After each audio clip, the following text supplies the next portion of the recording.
Hey there, it's Derek here from Pacific Coast Auto, and we're looking at a 1994 Toyota MR2. Okay, so the MR2 is Toyota's, I guess, answer to the Fiero, or the Fiat 1X9, which is a mid-engine twin-cam turbocharged, sometimes not turbo, sometimes yes turbo. This one is a yes turbo version, rear-wheel drive sports car, and a shame that Toyota kind of killed this, kind of let it die. This is the second generation. This is the one that most people like the most. Some people like the first generation the most, and very few people like the final generation. But it did change its name for the final generation into MRS because it is a convertible only. This one here has 116,000 kilometers. It is original mileage, has a turbo timer. That's why I shut the engine off and the engine is still going. The turbo timer's job is to keep the engine running for a bit, just to keep fresh oil pumping through the turbo so you don't cook the oil while it just sits inside there. Okay, so engine, everything is very good. A couple of aftermarket things. We have an aftermarket HKS pod filter. Get that filter changed. They're cheap and they do get brittle and get sucked in if they're old. Okay, timing belt has been changed at 82,000 kilometers in 2012.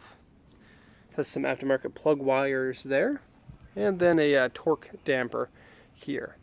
Now, compared to other versions of this, it feels like the engine is a little bit smoother. I'm not sure if it's because of the torque damper, because I've seen a lot of cars with torque dampers on the engines and didn't really notice much of a difference from one to the next. It just seems like this is maybe a well-kept engine. I'll close this up. This is actually working. On so many of the MR2s, those break, and then you end up having a rod that just kind of dangles in the engine. Not dangles in the engine, dangles in the engine room. Okay, so got the headlights up, Pacific Coast Auto style, and because retractable headlights are awesome. And this is a really good SW20, one of the better ones. And I don't think it was that expensive. It was kind of a above average price, but I think really good value for money on this one. Here's the auction inspection sheet. I'll quickly translate this. It's a 95 MR2. This is the final generation with the 250 horsepower engine, not the earlier ones with the 220 horsepower. Okay, auction grade 3.5, power steering, power windows, 5-speed, 116,354 kilometers at the time of buying it. Sales points are twin cam turbo. Aftermarket wheels, toll collection box, purchased from user. Aftermarket exhaust, and it looks like a nice shiny new exhaust, which is really nice to see. Owner's manual and other stuff is going to be sent to you, and the report here. Just let me reposition my feet. Here we go. Okay, so steering wheel peeling, it's pretty bad. You'll probably need to change that steering wheel. Seat wear, cracked and ripped. It's not above average. These seats rip pretty easily because they're half leather seat. Aftermarket suspension, wheels corrosion. Very small scratches, small dents, repair marks, and uneven paint. And the left rear tire house outer section dented. Now this last comment is a little bit weird. I didn't really see anything damaging in this section here. Everything looks fine to me. The only thing that I could notice, maybe, is this little piece of plastic trim is maybe coming up a little bit right there. Besides that, it's looking fine.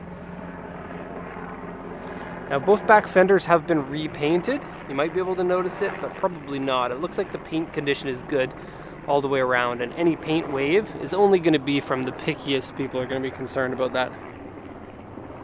I'll do it once around here. You'll notice it has some aero parts put on.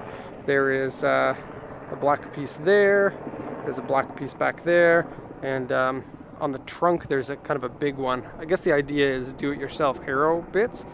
And I'm not sure why he decided to put those on. The tires on it are a tire that you would typically use on a track, so maybe this car was driven on a track, but probably not very much. You can feel the fatigue in a chassis if you pay attention to it, or if you've driven a lot of the same version of the car. This one doesn't feel like it's been thrashed. Also a bit of black tape, like electrician's tape, put on the edge of that spoiler, you can see. Maybe that's a design choice, because I don't think that they're actually trying to add something on there for any reason. Okay, a bit weird that it's running aftermarket suspension, because there's a lot of tire gap left there. The same thing goes on the front or the rear. Maybe the springs aren't stiff enough for a track outing, and so they lifted it up a bit in order to compensate, but that's all I can think about. Normally you'd see this with aftermarket suspension a little bit lower. It's kind of like 2 inches on the back and 1.5 on the front, gap between the tire and the fender. Okay, so front lip is all very good condition, has this nice big fog lights there, would look awesome with yellow bulbs in it. Nice clear paint around the decals, not the decals, the badge there. Usually you'll get hard water marks inside it that are hard to clean off. And so this one's likely been parked indoors for most of its life. Damage-wise, we don't have a lot. Here's some more aero pit bits. Look at me, I have aero bits. Some repaint done to some cracked paint up here, basically from here across, has been touched up. Looks like maybe the paint had gotten burnt from too much polish, because there's another area on the other side, not here, right here, that is also burnt paint from polishing. Okay. This section here has nice paint, that's good. Here's the spoiler thing. They give it like a gurney flap. Is that the right pronunciation? Journey flap? Gurney flap? I don't know. I'll just call it a flap. Somebody put a flap on on this car, and now it is flappy. The idea of that is to just allow the air to catch a little bit more, to give the spoiler a little bit more effect. I'm not sure if it actually makes a difference. Exhaust here, nice big tip, very good. And the can is sideways underneath the undercover here, and it's all super shiny and good looking. Also, originally this came with a dual exhaust, but this is the single. Tires are Toyo Proxys front and rear. They're an R1R on the rear and a T1R on the front. And newer tires on the rear, but also worn out. This is what makes me think it's been on a track. I don't mind the shape of the tires. It's very 1993 looking, which is cool because this, you know, is a 94 car. This would have been the type of wheels you would get with this car if you bought it and put new wheels on right away. Go into the interior, and I don't know why, but this chime seems louder than most. So, door cards are nice and clean. Interior doesn't have any bad smells. Here's a look at the interior there. MR2s are a good place to be, but the worn out ones feel really worn out when I am inside them. This one feels good. Peeling around the edge of the steering wheel there, like I said, probably need to replace that. And the seat, so it's just the outside bolster that is bad. You can see it right there. The rip is sort of on the inside of the bolster, but it looks like he repaired it with like a just a black indelible marker. And that's not a good way to repair a seat. Now, the bottom cushion is fine, it's not really collapsed or anything. And the seat still feels comfortable to use. The MR2 has a really big transmission tunnel, and the reason for that is to keep it rigid when it's the T-bar roof.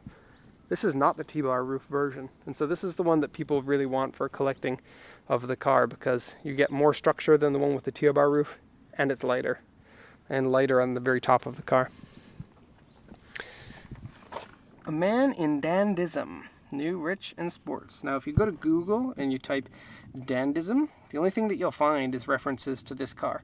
So they made up the word just for the MR2.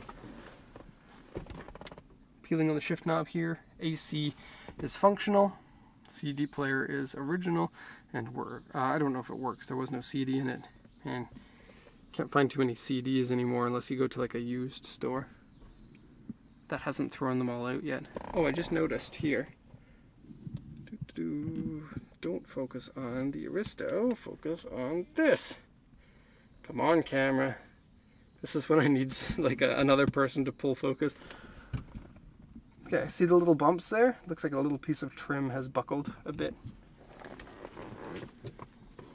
Okay, not much else to say in here. The interior smell is fine. The headliner is good. I don't think it's been smoked in.